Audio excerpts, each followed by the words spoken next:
अस्सलाम वालेकुम गाइस। इस वीडियो में हम रेस की डिटर्मिनेशन के बारे में डिस्कस करेंगे कि हम किसी भी इंडिविजुअल या पर्सन की जो रेस या जनरेशन होती है इसको कैसे आइडेंटिफाई एंड डिटरमाइन कर सकते हैं, उसके लिए कौन कौन सी पॉइंट्स एंड क्राइटेरियाज हैं। अब देखिए, रेस की determination means race as a point तो यूज होती है for the purpose of identification. First of all identification को देख लेते हैं कि आइडेंटिफिकेशन क्या होती है। आइडेंटिफिकेशन डेड पर्सन की भी हो सकती है और लिविंग पर्सन में भी हो सकती है, मीन्स डेड बॉडी की। और आइडेंटिफिकेशन एक्चुअली कुछ फिजिकल कैरेक्टरिस्टिक्स पे बेस्ड एक रिकॉग्निशन होती है। किसी को रिकॉग्नाइज करना होता है कि ये चीज़ क्या है, और उसके लिए हर एक चीज़ के लिए अलग अलग पॉइंट्स होती हैं। वो कैरेक्टरिस्टिक हर इंडिविजुअल के अपने यूनिक होते हैं। फॉर एग्जांपल जैसे फिंगरप्रिंट्स हो गए, फिंगरप्रिंट्स हर इंडिविजुअल के डिफरेंट होते हैं। इवन जो आइडेंटिकल ट्विंस पैदा होते हैं, वो हर आइडेंटिकल ट्विंस के इवन फिंगरप्रिंट्स भी डिफरेंट होते हैं। और अदर पॉइंट्स हैं वो बाद में डिस्कस करेंगे। अब आइडेंटिफिकेशन पार्शियल आइडेंटिफिकेशन भी हो सकती है और कंप्लीट भी होती है। पार्शियल आइडेंटिफिकेशन में वह सारी वो पॉइंट्स यूज़ नहीं करते जो एक पर्सन की कंप्लीट आइडेंटिटी को एस्टेब्लिश करने के लिए नेसेसरी होते हैं। उसके लिए कौन सी होती हैं, बहुत सारी, वो बाद में डिस्कस करेंगे। फॉर एग्जाम्पल रिलीजन, सेक्स, और उसके अलावा उसकी एज हो गई, उसके जो कंजेनाइटल मेल फॉर्मेशंस होते हैं, फुटप्रिंट्स, फिंगरप्रिंट्स, वो सारी चीज़ें यूज करते हैं। फॉर एग्जांपल हमें किसी इंडिविजुअल के फिंगरप्रिंट्स चाहिए और हमें उसकी रेस, उसके रिलीजन से कोई ताल्लुक नहीं है, तो हम उसकी सिर्फ फिंगरप्रिंट्स को देखेंगे, बाकी जो सारी अदर पॉइंट्स हैं वो अननोन रहेंगी। मगर कंप्लीट आइडेंटिफिकेशन में ओवरऑल सारी चीज़ें देखेंगे। एंथ्रोपोटिक मेजरमेंट्स हो गए, religion, race, age, sex, congenital malformation जैसे मोल्स और मार्क्स हो गए, और उसके अलावा जो स्कार्स होते हैं, टैटू स्कार्स होते हैं, टैटू मार्क्स होते हैं, एंड फुटप्रिंट्स और फिंगरप्रिंट्स होते हैं। अब जो points for the purpose of identification हम यूज़ करते हैं उसमें आ जाती है race, religion, sex, age, congenital features and personal appearance and the anthropometric measurements. Actually anthropometry क्या होती है, बॉडी की मेजरमेंट्स होती है, जिसमें हम पूरा स्केलेटन की जो की मेजरमेंट्स लेते हैं, और एंथ्रोपोमेट्रिक मेजरमेंट्स में भी ये सारी मेजरमेंट्स आ जाती हैं बॉडी के, वो बाद में हम डिस्कस करेंगे। और उसके अलावा फिंगरप्रिंट्स आती हैं, फुटप्रिंट्स हैं, कंजेनाइटल मेलफॉर्मेशंस जैसे माइनर होती है, मोल्स हो गए। तो हर इंडिविजुअल के ये तो नहीं होता है ना कि मोल्स सेम प्लेस पे होते हैं, किसी की कैरेक्टरिस्टिक मोल्स की डिफरेंट होती है, लोकेशन डिफरेंट होती है, साइज डिफरेंट होती है, और उसके लिए टैटू मार्क्स होते हैं, स्कार्स एंड एप्लीकेशनल मार्क्स। अब रेस जो एक पॉइंट है for the purpose of identification. अब उस रेस के लिए भी कौन कौन सी क्राइटेरियाज हैं, कौन कौन सी एट्रीब्यूट्स हैं जो हम यूज़ करते हैं फॉर द डिटर्मिनेशन, जैसे क्लोथ्स है, कॉम्प्लेक्शन, हेयर, आइरस कलर, और दूसरे जो स्केलेटल मेजरमेंट्स हैं उससे हम रेस को डिटरमाइन कर सकते हैं। फर्स्ट ऑफ ऑल क्लोथ्स, जैसे हर कोई कंट्री की बात कर लें या हर नस्ल की बात करें तो उसकी जो ट्रेडिशनल ड्रेसिंग होती है वो डिफरेंट होती है। जैसे इंडियन की जो ट्रेडिशनल ड्रेसिंग है वो जो औरतें वो साड़ी पहनती हैं, और उसके अलावा जो मेन की होती है वो धोती होती है। एंड ट्रेडिशनल जो वेस्टर्न ड्रेसिंग है वो सूट, स्कर्ट, मीन्स जीन्स और शर्ट वगैरह हो गई। और जो मुस्लिम हिजाब वेयर करते हैं, जो मुस्लिम वुमेंस होती हैं वो उनका वो तो डिफरेंट कंट्रीज़ में डिफरेंट मीन्स ड्रेसिंग होती है, बट ये है कि उनको आइडेंटिफाई करने के लिए मुस्लिम्स को कि वो हिजाब वेयर करती हैं। एंड आफ्टर दिस कॉम्प्लेक्शन भी हेल्प करता है आइडेंटिफिकेशन। मगर ये सारे पॉइंट्स रिलायबल पॉइंट्स नहीं हैं, इनको हम मीन्स फॉर एग्जांपल के कॉम्प्लेक्शन को ही यूज़ करें for the purpose of race, ये नहीं हो सकता। बट अगर कॉम्प्लेक्शन, हेयर, आइरस कलर और उसके अलावा जो ये क्लोथ्स, इन सबको हम साथ में यूज़ करें रेस की आइडेंटिफिकेशन के लिए, तो हम ये चीज़ कर सकते हैं। अब ये कि कॉम्प्लेक्शन को कैसे आइडेंटिफाई कर सकते हैं, कॉम्प्लेक्शन की मदद से रेस को कैसे आइडेंटिफाई कर सकते हैं। फॉर एग्जांपल स्किन कलर भी हर रेस का डिफरेंट होता है। जैसे नेग्रोस जो ब्लैक्स होते हैं उनका स्किन कलर डार्क होता है, और इंडियंस में ब्राउन होता है, और जो यूरोपियन कंट्रीज़ है मीन्स जो वाइट पीपल है उनका स्किन कलर फेयर होता है, क्योंकि उनमें मेलानिन पिगमेंट की डिफिशेंसी होती है, या फिर वो बहुत कम मिकदार में होता है।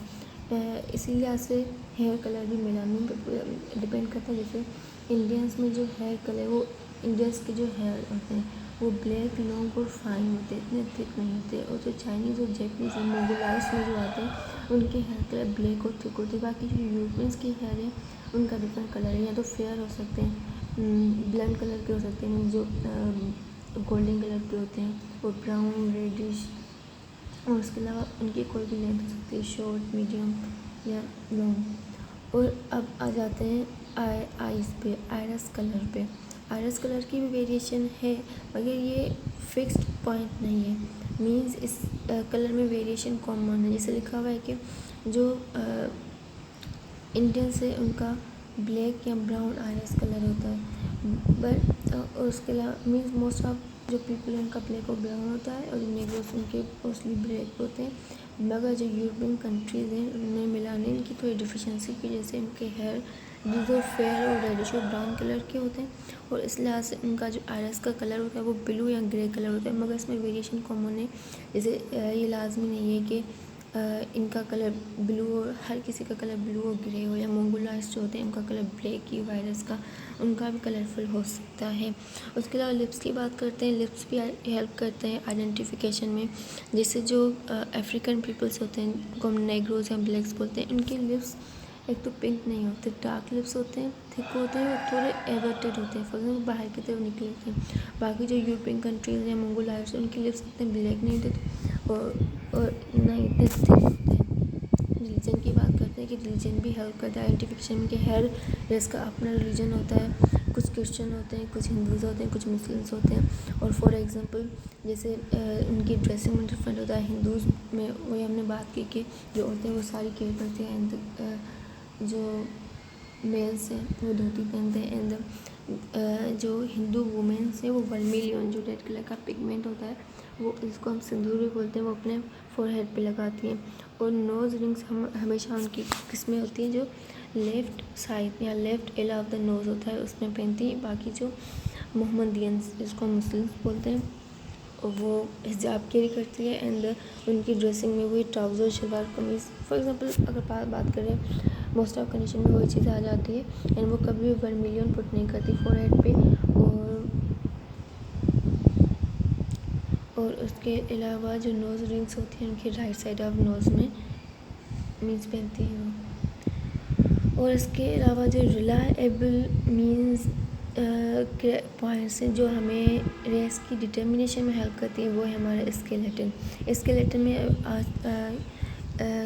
किस पार्ट के बारे में डिस्कस करेंगे, हम स्कल के बारे में डिस्कस करेंगे कि स्कल के जो डायमेंशंस मीन्स स्कल की जो डायमीटर्स, फॉर एग्जांपल लेंथ हो गई, विड्थ या ब्रेथ हो गई, उसको हम मेजर करते हैं, इसको हम यूज़ करते हैं for the purpose of identification या रेस डिटर्मिनेशन। अब वो कौन कौन सी बोन्स हैं, जैसे स्कल, मैंडिबल, टीथ और जो लिम्ब बोन्स हैं, इन सब को हम यूज़ करते हैं रेस की डिटर्मिनेशन के लिए। मगर आज की वीडियो में हम सिर्फ स्कल के बारे में डिस्कस करेंगे। आप यहाँ पे देख सकते हैं कि 3 रेसेस होते हैं जिसके बारे में हमने आज डिस्कस किया है। एक नेग्रोइड्स होते हैं जो अफ्रीकन ओरिजिन के होते हैं, उनका एक तो वही लिप्स उनके थिक होते हैं, एवर्टेड होते हैं, और कलर डार्क होता है। और जो यूरोपियन ओरिजिन और एशियन ओरिजिन के होते हैं, एक मोंगोलाइट्स होते हैं। अब आप देख सकते हैं कि आगे चल के हम कुछ वैल्यूज़ पढ़ेंगे, वो वैल्यूज़ उनको क्या बोलते हैं, इंडेक्सेस बोलते हैं। और इंडेक्स पे डिपेंड करता है उनकी स्कल की जो लेंथ होती है और विड्थ होती है। जैसे नेग्रोइड्स जो होते हैं उनमें सेफलिक इंडेक्स कम होता है, और सेफलिक इंडेक्स कम होने की वजह से उनकी जो हेड की विड्थ होती है, मीन्स जो ब्रेथ होती है हेड की, वो क्या होती है, कम होती है। मगर उनकी जो लेंथ होती है, मीन्स उनका लेंथ जो जिसको हम एंटीरियर पोस्टीरियर डायमीटर भी बोलते हैं, और वो किस पॉइंट से कहाँ तक काउंट करते हैं, जो ग्लोबुलर पॉइंट होती है the base of forehead between the eyebrows, और उस पॉइंट से लेके up to the external occipital protuberance तक, means from the anterior surface से पोस्टीरियर जो मिड सजाइटल प्लेन है उस तक हम लेंथ को मेजर करते हैं। और नेग्रोइड्स में हमेशा लेंथ क्या होती है, बड़ी होती है, और उनकी विड्थ कम होती है। इसी वजह से एशियन और यूरोपियन की बात करें कि जो एशियन का जो सेफलिक इंडेक्स है वो सबसे बड़ा होता है, मीन्स उनके हेड की विड्थ सबसे बड़ी होती है, लेंथ कम होती है। इसी वजह से यूरोपियन का जो फेस होता है वो नैरो होता है और वाइड होता है एज़ कम्पेयर टू एशियंस, और उनकी जो लेंथ और विड्थ होती है वो बिटवीन होती है एशियंस एंड द नेग्रोइड्स। देखें, there are the certain differences which exist between the skull of the certain people। अब ये डिफरेंसेस यकीनन जो स्केलेटन है वो हमें हेल्प करता है आइडेंटिफिकेशन पर्पस के लिए। अब उस स्केलेटन में कौन क्या हेल्प करते हैं, वो डायमेंशंस होते हैं, स्कल की डायमेंशंस हो गए, जैसे लेंथ होगी, डायमीटर हो गया, उन चीज़ों को मेजर करते हैं। अब ये इन डायमेंशंस की बेसिस पे कुछ इंडेक्सेस होते हैं और इंडाइसेस हेल्प करते हैं आइडेंटिफिकेशन में। फर्स्ट ऑफ ऑल जैसे सेफेलिक इंडेक्स हो गया, जिसको हम ब्रेथ इंडेक्स या फिर सेफेलिक रेशियो या क्रेनियल रेशियो भी बोलते हैं। फिर उसके बाद हाइट इंडेक्स आ जाता है, नेज़ल इंडेक्स है और अदर डिफरेंसेस हैं। अब बात करते हैं सेफेलिक इंडेक्स के बारे में। सेफेलिक इंडेक्स एक वैल्यू है जो हम कैलकुलेट करते हैं from the two dimensions, means two diameters are the two biometric parameters of skull. अब वो डायमेंशन कौन से होते हैं, एक ब्रेथ होती है जिसको हम बायपैरेटल डायमीटर बोलते हैं। ब्रेथ कहाँ से कहाँ तक कंसिडर करते हैं, जो मोस्ट लेटरल साइड होती है, मीन्स फॉर एग्जांपल हमारे हेड की from one parietal bone to the other parietal bone, तभी हम उसको बायपैरेटल डायमीटर बोलते हैं। और ये तकरीबन above and behind the ear present होता है। एंड लेंथ जिसको हम एंटीरियर पोस्टीरियर डायमीटर बोलते हैं। और लेंथ को किस पॉइंट से कहाँ तक कंसिडर करते हैं, लेंथ को हम कंसिडर करते हैं from the glabella up to the extra occipital protuberance तक। अब ये जो सेफेलिक इंडेक्स है ये हमें फीटल लाइफ में भी इसको कैलकुलेट करते हैं for determination of gestational age in the foetal growth को डिटरमाइन करने के लिए, और रेस की डिटर्मिनेशन के लिए हम सेफेलिक इंडेक्स को यूज़ करते हैं in the field of forensic medicine. जैसे आप यहाँ पे देख सकते हैं कि जो हमारे सेफेलिक इंडेक्स की बात करते हैं कि जो नेग्रोइड्स होते हैं, नेग्रोइड्स आप ऊपर जो ये पिक देख रहे हैं वुमेन के, तो ये जो नेग्रोइड्स होते हैं उनकी हेड की लेंथ बहुत बड़ी होती है, उनकी विड्थ इतनी ज़्यादा नहीं होती। उस लेंथ के बड़ी होने की वजह से इनका सेफेलिक इंडेक्स कम होता है, क्योंकि सेफेलिक इंडेक्स एक वैल्यू जिसको मेजर करते हैं, it is equal to maximum breadth of skull upon maximum length of skull. Skull की लेंथ नीचे है तो इस लिहाज से सेफेलिक इंडेक्स में जो वैल्यू है वो कम है। जिसे आप देख सकते हैं कि नेग्रोस में ये वैल्यू 70-75 होता है, यूरोपियंस में 75-80 होता है, और मोंगोलाइट्स में अबोव 80 होता है। मीन्स मोंगोलाइट्स में हेड की लेंथ बहुत कम होती है, मगर उनकी जो विड्थ है, चौड़ाई है, मीन्स जो फेस की वो हेड की जो होती है वो क्या होती है, ज़्यादा होती है। जिसे आप इस स्केलेटन स्कल में भी दे सकते हैं, इसकी लेंथ क्या है, ज़्यादा है, उसकी विड्थ कम है। और सेफेलिक इंडेक्स की बेसिस पे हम स्कल को 3 कैटेगरीज में डिवाइड करते हैं। एक डोलिकोसेफेलिक होते हैं जो लॉन्ग हेडेड होते हैं, जिनकी लेंथ ज़्यादा होती है, जो नेग्रोस होते हैं। मेसोसेफेलिक होते हैं जो मीडियम साइज होते हैं, जिनकी लेंथ में जो बिटवीन होते हैं long headed and short headed, उनको राउंड हेड बोलते हैं, राउंड हेडेड। अब जो मेसोसेफेलिक कैटेगरी में आते हैं वो यूरोपियंस आते हैं, वाइट पीपल।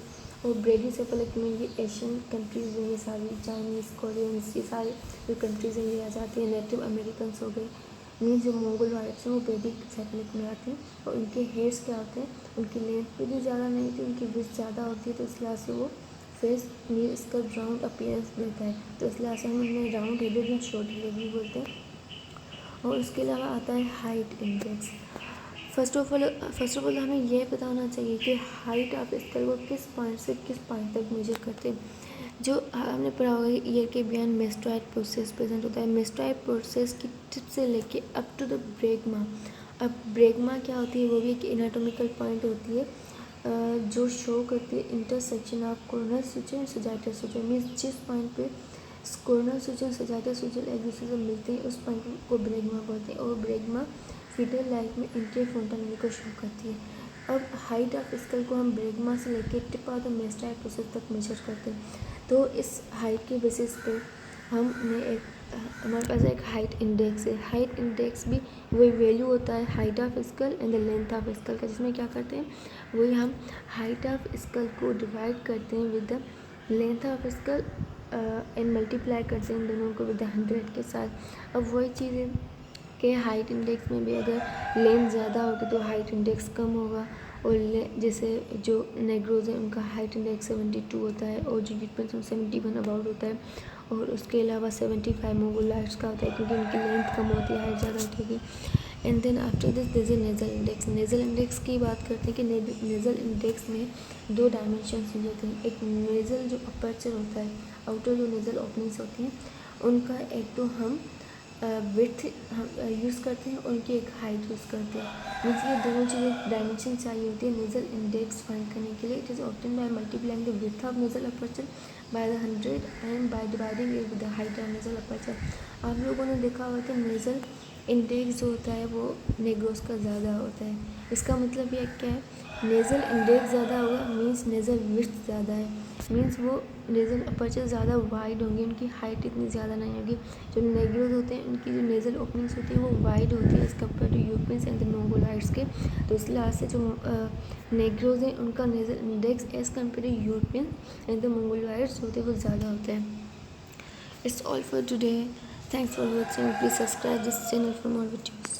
Allah Hafiz.